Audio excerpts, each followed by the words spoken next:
For this last week of class in geometry, we're going to just kind of cover all of the shapes that we haven't so far this year. So this is kind of a mix of a bunch of different lessons. It's not going to be a specific lesson found in your book. It's a few different ones. So just take notes. It's titled Geometric Solids, and we're going to be studying 3D shapes in geometry. There are 4 categories of geometric solids: polyhedrons, cylinders, cones, and spheres, and we're going to talk about all 4 of them in this lesson. So first, polyhedron. Definition: a 3D solid enclosed entirely by polygons. There are a bunch of different types of polyhedrons. You can have polyhedrons that have rectangles around the edges. You'd have polyhedrons that had triangles or squares or octagons around the edges. They just have to be polygons. So if it's a 3D solid enclosed entirely by polygons, then it is a polyhedron. It can have tons of sides. So for this one, this would just be a 6-sided one, kind of like a box. And here are the definitions of a polyhedron. On the polyhedron, you have the faces that are what have to be polygons. So your faces around it have to be polygons. Your edge is what we call the 2 sides joining, so where they join, the line that's formed. And then the vertex are the points that are formed from the faces joining. All right, with polyhedrons, there's a guy named Euler. It looks like Euler, but you pronounce it pronounced like oil. Euler. He made a theorem. What he said is that if you add up the number of faces plus the number of vertices, it's going to equal the number of edges plus 2.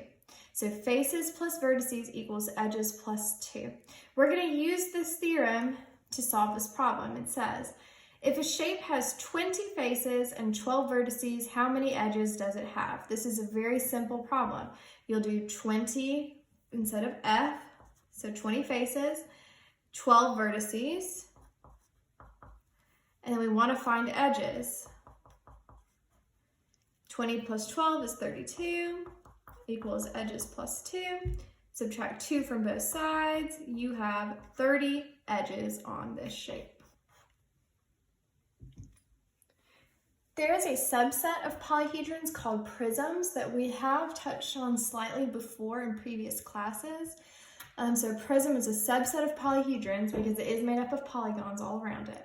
The definition of a prism is when you have 2 bases that are congruent and parallel, polygons, and they're joined by parallelograms. So again, a box is a good example. We have 2 bases, they're going to be congruent and parallel, and then they're joined by 2 parallelograms. We call the 2 parallelograms that join them the lateral faces, and the edge are going to be the lateral edges that connect the 2 bases. So lateral edge means the lines that are connecting the 2 bases. Lateral faces is the sides that are connecting the 2 bases.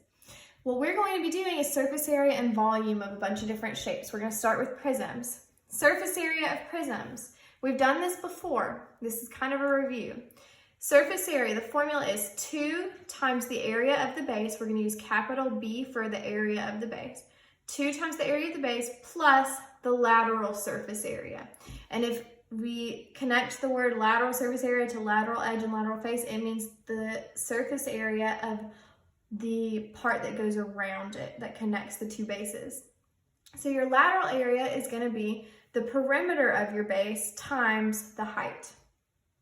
So we have 2 times the area of the base plus the lateral surface area, which is perimeter of the base times the height. Write those equations down, make sure you have them, and they'll make these problems really easy to solve. All right, the example, find the surface area. So we have 20, 4, and 5. Our 2 bases, with this one, because it is this box shape, really these 2 could be our bases or these 2. Let's just use the bottom and top side as our base. So surface area is going to equal 2 times the area of the base, which would be 20 times 4. That's B. Plus lateral surface area, which is perimeter of the base times the height. So our perimeter of our base would be 20 plus 4 plus 20 plus 4. So that would be 20 plus 20 plus 4 plus 4. And then our height is going to be 5. So this would be our perimeter and our height, just to connect those letters for you. All right, and then we can work it out. 20 times 4 is 80, times 2 is 160. 20 plus 20 is 40, plus 4 plus 4, 48, times 5. You can use your calculator for that one. 48 times 5 is 240.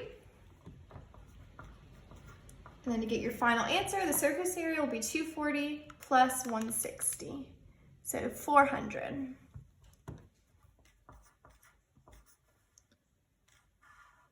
And if it gave you a unit like inches or centimeters, you would do that. And since it's area, you would do squared. So I'll say inches squared. It would give you whatever. All right, then we've done surface area. Now we have prisms. Volume of prisms. Sorry, now we have volume. Volume of prisms is going to be the area of the base times the height. So just like we used capital B, we're going to use capital B for area of the base times the height. So let's find the volume of this shape. Make sure you write this formula down. It's important that you keep track of these because we're going to have quite a few by the end of this lesson. To find the volume of this shape, we'll take the area of the base, which is 20 times 4. Again, because it's the same shape as up there. And then times the height, which is 5. So 20 times 4 is 80, times 5 will also be 400 in this case. That doesn't always happen. And then volume will be cubed. All right, the next category of geometric solids is cylinders. And we've dealt with cylinders before, so here's the definition of them. Two circular bases with a curved lateral surface joining the bases. So here's two examples. Here we have a right cylinder, which just means that the height forms a right angle with the base and it is upright like that. This is what we call an oblique cylinder, which means that it is kind of wonky. It's on its side. And the height, we still would have to find the perpendicular height in order to do the surface area and volume. And then the only other part that you need is the radius of the base. So surface area and volume, this should be a review from last year. Surface area is 2 pi r squared, which is the area of the base times 2. So that's 2 area of the base, 2 pi r squared, plus 2 pi r h. 2 pi r is the circumference of a circle, so that would be the perimeter times the height. So really this is the same exact formula as for prisms, it's just putting in the circular formulas. So 2 pi r squared plus 2 pi r h is the surface area of a cylinder. The volume of a cylinder is pi r squared h, which is also the same thing because pi r squared is the area of the base times the height. So it's the same thing as prisms, it's just putting the circular formulas in there. So these are the ones that will be most helpful for you when you're solving these problems. It makes them easy. So let's do this one. Find the surface area and volume of the cylinder. Our height is 14 and our radius is 12. So surface area is going to be 2 pi, radius is 12, so 12 squared, plus 2 pi, radius is 12 again, times the height, which is 14. Don't multiply out pi, leave it. So let's solve. 12 squared is 144 times 2. It's going to be 288 pi. And then 12 times 14 is 168 times 2 is 336 pi. And then because these both have pi in them, we can add 336 plus 288 and we get 624 pi. And let's just say inches again. So this would be inches squared. All right, then the volume, we would do pi r squared h. So pi times 12 squared times 14. So that'd be 144 times 14, which is 2016 pi, and that would be inches cubed because it is volume. The next geometric solid we're going to study is cones. And cones, the definition are they have a circular base and they have a curved lateral region joining the base and a point. So instead of joining two bases like cylinders, it's joining the base to a point. Now my pen ran out of ink, that's why the color changes all of a sudden. But here we have a cone. We have a circular base and it meets up at a point, and we call this the lateral side. The different parts of a cone are, you have the radius of the circle, you have the height, which is perpendicular, and then you have, this is a cursive L. I always do a cursive L because your print L's look like ones, and that is what we call the slant height. It's the length of the slanted side of your cone. So surface area of a cone, here's the formula. Surface area equals pi r squared plus pi r L, and L is slant height again. Volume of a cone is 1/3 pi r squared h. So let's do this example using those formulas. Make sure you write the formulas down. It says the cone below has an altitude of 12 inches and a slant height of 13 inches. Find the radius, the surface area, and the volume. So let's draw this cone first. So we will have our slanted sides and our circle at the bottom. Has an altitude of 12, so that's what we drop down and create a perpendicular line with the base, and a slant height of 13. It wants us to find the radius. Now you should notice this forms a right triangle. So the way we find the radius is actually just by using the Pythagorean theorem. You do 13 squared, or 12 squared plus r squared equals 13 squared.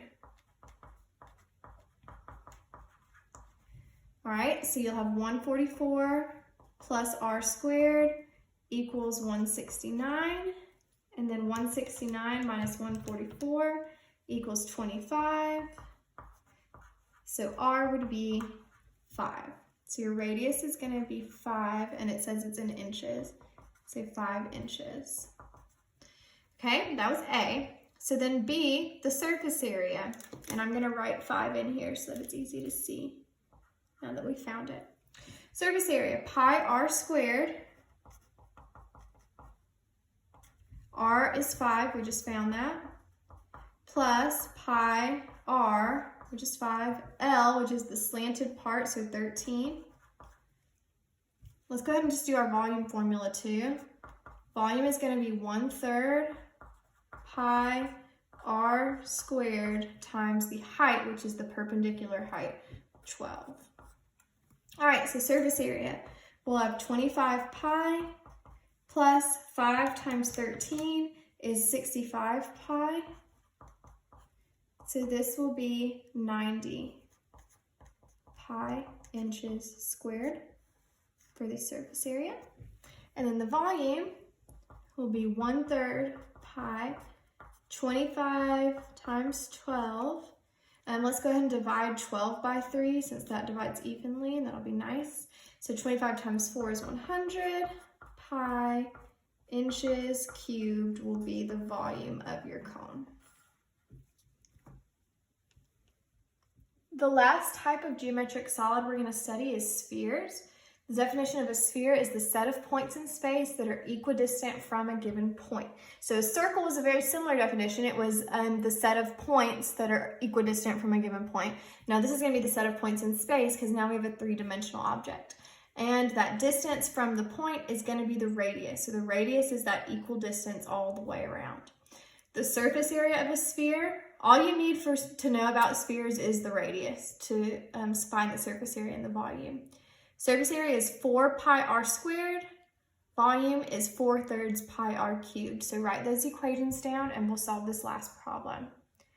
It says find the surface area and volume of a sphere with a radius of 15 inches. So surface area would be 4 pi 15 squared. And then volume is going to be 4/3 pi 15 cubed. Again, don't multiply out pi. So we'll do 15 squared times 4, which is 900 pi, and it's inches again, inches squared. And then we'll have 15 cubed, which is 3,000, we'll do this one in 2 steps, 3,375. And then we can go ahead and divide that by 3, which will be 1,125, and then multiply it by 4. 4,500 pi inches cubed. So if you keep those equations handy, these problems are very simple.